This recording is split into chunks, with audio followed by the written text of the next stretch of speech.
اللہ تبارک و تعالیٰ نے اس زمین پر انسانیت اپنی مخلوق کی ہدایت کے لیے وقتاً فوقتاً اپنے چنیدہ اور پسندیدہ بندوں کو نبوت اور رسالت کا منصب عطا کر کے دنیا میں مختلف ادوار میں بھیجا ہے، اور یہ سلسلہ حضرت آدم علیہ السلام سے شروع ہوتا ہے، حضرت عیسیٰ علیہ السلام تک پہنچتا ہے، اور تمام نبیوں اور رسولوں کے بعد عیسیٰ علیہ السلام کے نزول کرنے کے بعد اختتام پر اللہ تعالیٰ نے نبوت اور رسالت کے سلسلے کو اوج تمام پر پہنچا کر نبوت اور رسالت کی سلطنت کا بادشاہ بنا کر اپنے محبوب اعظم کو امام المرسلین اور خاتم النبیین بنا کر دنیا میں جلوہ گر کیا اور اعلان فرما دیا وَلَٰكِن رسول اللہ وخاتم النبیین، یہ میرا محبوب محمد عربی یہ اللہ کا رسول ہے اور نبیوں میں سب سے آخری نبی ہے۔ اور اس پیارے محبوب علیہ السلام نے بھی اعلان فرمایا انا خاتم النبیین، میں آخری نبی ہوں۔ اس کا مطلب کیا ہے؟ خاتم کا معنی کیا ہے؟ کوئی اس میں اس انداز سے تشریح نہ کرے کہ جو قرآن کی آیتوں سے حدیثوں سے ٹکراتی ہو، کوئی اس میں تعریف نہ کرے۔ پیارے آقا علیہ السلام نے خاتم کا معنی خود سمجھا دیا، ارشاد فرمایا انا خاتم النبیین، میں نبیوں کا خاتم ہوں۔ مطلب یہ ہے کہ لا نبی بعدی، میرے بعد اب کوئی نبی نہیں آئے گا۔ لا نفی جنس کا ہے اور نبی نکرہ ہے۔ علماء مشائخ موجود ہیں، نکرہ جب تحت نفی آتا ہے تو عموم کا فائدہ دیتا ہے۔ تو لا نبی آبادی کا ترجمہ عربی گرامر کے اعتبار سے یہ ہوگا کہ میرے بعد کسی قسم کا کوئی نبی نہیں آئے گا، نہ ذلی نہ بروزی، نہ چھوٹا نہ بڑا، نہ کسی ایک زمین کا، نہ ایک خطے کا، نہ کسی ایک قوم کا۔ الغرض نبوت اور رسالت کا سلسلہ مجھ پر آ کر تمام ہو چکا ہے۔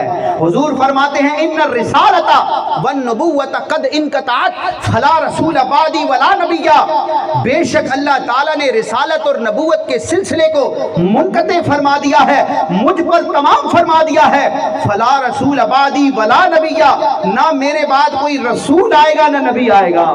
جس کو بریلی کے امام ایک ربائی کی صورت میں یوں بیان کرتے ہیں کہ آتے رہے انبیاء کما قیل لہم، آتے رہے انبیاء کما قیل لہم، والخاتم حقکم کے خاتم ہوئے تم، یعنی جو ہوا دفتر تنزیل تمام، آخر میں ہوئی مہر کے اکملت لکم۔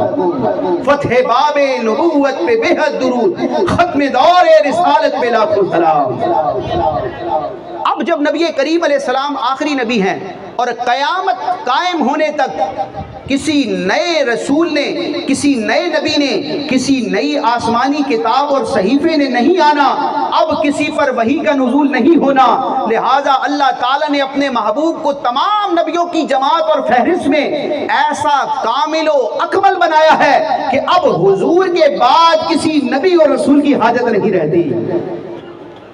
نہ رکھی گل کے جوش حسن نے گلشن میں جابا کی، اللہ تعالیٰ نے اپنے محبوب کو اتنا خوبصورت بنایا ہے، اتنی صفات کا حامل بنایا ہے، نبوت اور رسالت کے باغ میں یہ ایسا پھول کھلا ہے کہ اس پھول کے کھلنے کے بعد اب اس نبوت اور رسالت کے باغ میں کسی نئے پھول کی حاجت نہیں ہے۔ یہ بریلی کے امام کا انداز ہے، نعت مصطفیٰ بھی ہو رہی ہے اور عقیدہ ختم نبوت کو بھی بیان کیا جا رہا ہے۔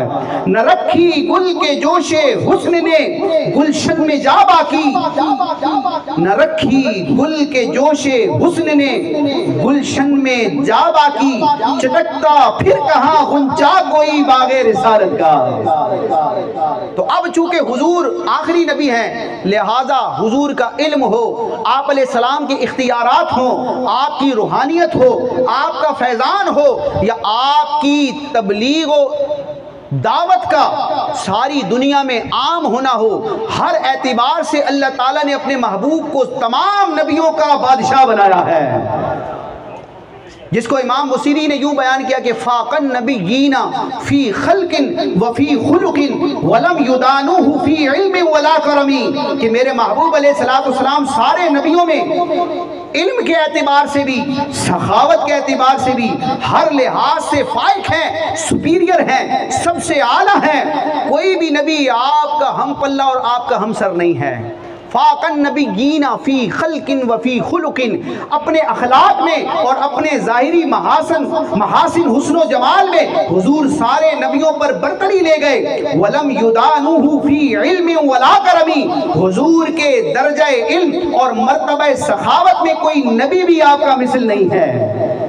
تو جب آدم، نوح، عیسیٰ، ابراہیم بڑے بڑے جلیل القدر انبیاء حضور کے ہم پلہ نہیں ہیں، تو بعد میں آنے والا کوئی حضور کے ہم پلہ کیا ہوگا؟ اللہ تعالیٰ نے اپنے محبوب کو بے مثال بنایا ہے، بے نظیر بنایا ہے۔ تو آپ کے جو اختیارات ہیں اور مخلوق کو رب کا فیضان پہنچانے کا جو آپ کا انداز ہے، وہ بھی سارے نبیوں میں منفرد اور نرالا ہے۔